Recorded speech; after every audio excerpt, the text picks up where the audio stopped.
Good morning, Coach. How you doing this Morning, morning? Coach. Morning, Coach, and morning, Barry. Coaches, how are y'all? We're good. You're great. Good. Go ahead, Dad.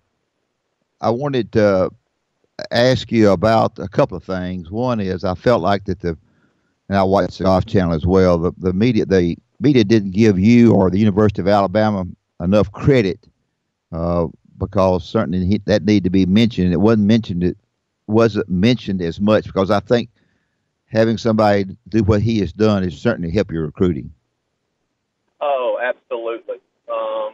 I think I've had more texts than I did when we won the national championship, and so which makes me very proud of the guys and how they represent and how much golf has grown just within the Alabama family, but also within our recruiting will definitely take a very positive hit for sure, just because everybody does associate Justin with Alabama because Justin does a great job of reminding people that's where he came from. So that's for sure. I'll get a few more phone calls that maybe I wouldn't have yesterday.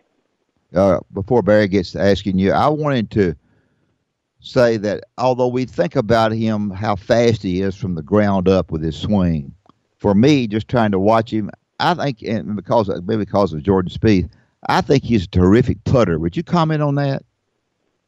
Yeah, he gets, everybody wants to talk about how little he is and how long he hits it, but you don't do what he does unless, I tell you what's really, really good, also, is his chipping and putting. I mean, his chipping is phenomenal. That bunker shot, the up and down on 16 was world class, but he is definitely a fantastic putter, maybe a little streakier than Jordan, meaning Jordan, I think, does it maybe a fraction more often.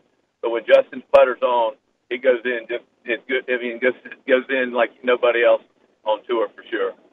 We're talking with Coach Jay Seawell. Coach, tell the listeners what kind of kid he is. He seems like just a fun-loving guy. He's always out there on social media. I got to apologize to him. I actually felt he was out there too much. I wanted him just to kind of he's out there all the time on Twitter. He's Snapchat. It's kind of neat. You can see all the things that he's doing.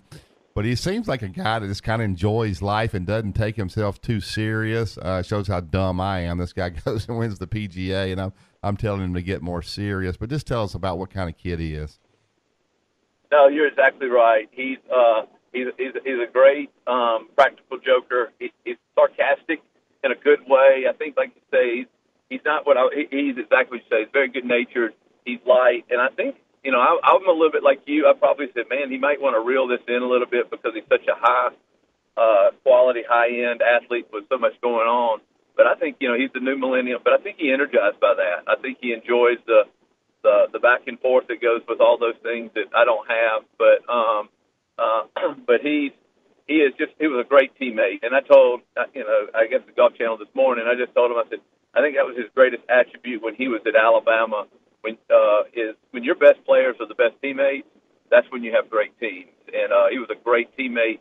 He cares about other people. He's like a people person, and so the more stuff he can do, the more energized he gets. So I'm like you, Barry. We'll step back and let him Snapchat everything he wants to now. Yeah, he's earned the right to do whatever he wants for a while. Have you spoken to him? I'm sure you have. Just kind of tell us what, if you can, maybe share some of that conversation. Yeah, I did. It was special, especially for me. That first in a busy time, I gave him a little bit of grace period, but I called and was expected to leave him a message, and he picked up on the first ring, which, as an old coach, makes you feel good. And so we just talked about the day, and he said he felt like he could play football for Alabama after he chipped in on 13. He said he's never been so fired up in his life, and talked about his dad, PGA and stuff like that. And so that's why this major is probably going to be something that he'll be for you first. They're all special. It doesn't matter. And I think he said that. But being a PGA with his dad being a PGA member, really, I think this was the perfect first major for him. You couldn't have scripted it any better for his career. And so I think he was really just, his dad was beside him, and I think they were just kind of sitting there holding that big old trophy. So it was a special moment for me. No doubt. Oh, we got to meet him. I got to meet him at Coach Saban's golf tournament. And we texted him yesterday because we had him on the show, and I appreciated him so much him being on our show several weeks ago. Uh, you've done such a great job with that program in Alabama, and have done, just had them in the national spotlight all the time. Does this kid do anything different preparation-wise than any of the rest of the great players that you've had? I know Bud played really well yesterday and is coming on his own. Does Justin do anything differently than anybody else? I think not physically. All these guys work really hard. But I tell you what Justin has, and I think his ability to learn from mistakes and quickly.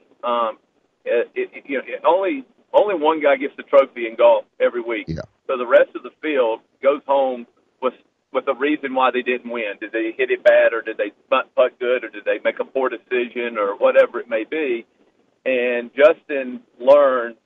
He really processes and stays positive in the failure, because besides Tiger Woods, you're talking guys winning, once or twice a year, and they play 25 events. So there are a lot more what I would call learning moments than winning moments. And so Sure.